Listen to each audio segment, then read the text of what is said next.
नमस्कार दोस्तों, राधा चरण ज्योतिष चैनल में एक बार फिर से आपका स्वागत है। आज के इस वीडियो में हम लेकर आए हैं चंद्रमा के कुछ छोटे छोटे और सरल उपाय, जिसके द्वारा आप अपने चंद्रमा को मजबूत कर सकते हैं, अगर अशुभ हो तो अच्छा कर सकते हैं और लाभ उठा सकते हैं ज़िंदगी में। सबसे पहले देख लेते हैं चंद्रमा किन किन चीज़ों का कारक होता है।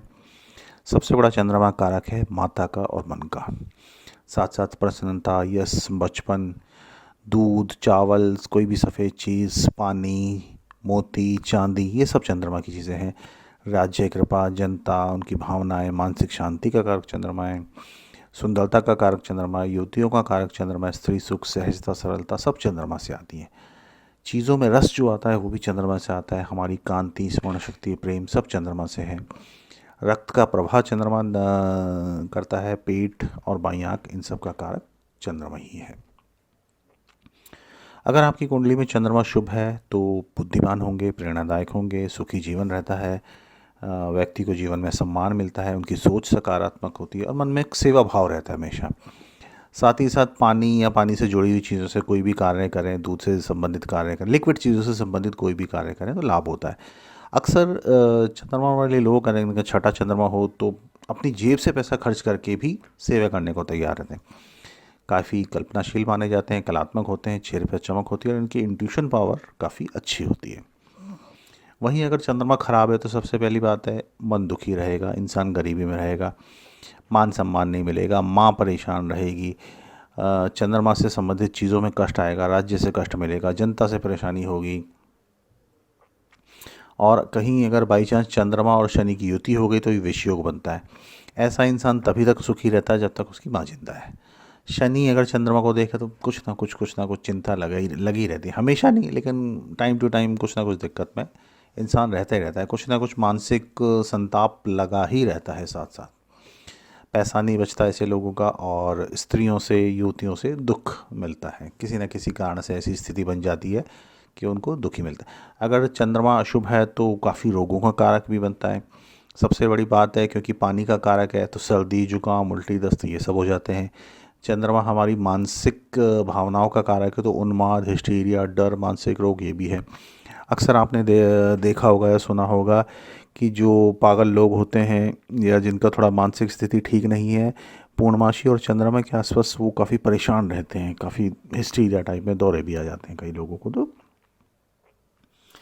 याददाश्त कमज़ोर हो जाती है, मन कमज़ोर हो जाता है, नींद ना आने की बीमारी लग जाती है, जलोदर हो जाता है, स्त्रियों में मासिक धर्म में अनियमितता आ जाती है, नजल दोष हो जाती है और बचपन में अक्सर ऐसे बच्चों की सेहत भी ख़राब रहती है।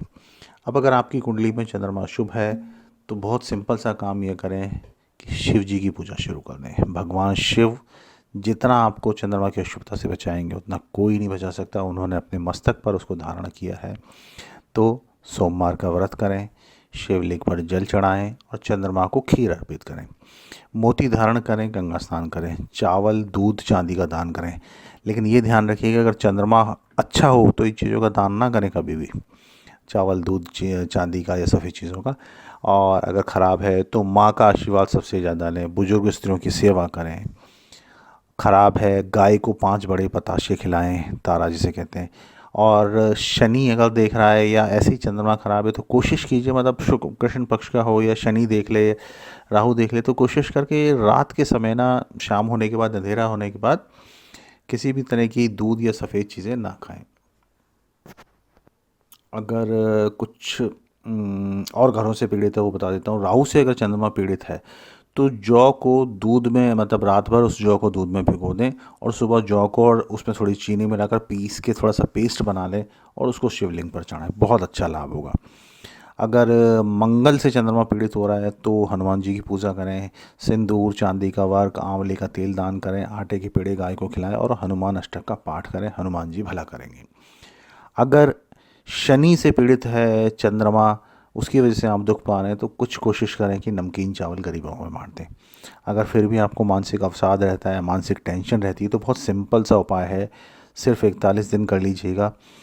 पानी का लोटा, स्टील का लोटा या स्टील का गिलास, किसी में भी पानी भरकर सिरहाने की साइड में रख दें और अगले दिन सुबह उठ के सबसे पहले उसको किसी कांटे वाले पौधे में डाल दें।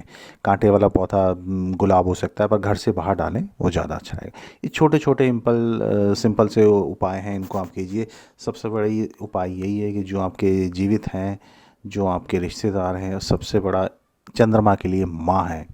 माँ की जितनी सेवा कर सकते हैं, जितना उनका आशीर्वाद ले सकते हैं लें, आपका चंद्रमा स्वतः ही अच्छा हो जाएगा। ये उपाय आपको कैसे लगे, अवश्य अपना एक्सपीरियंस शेयर कीजिएगा। जय माता दी।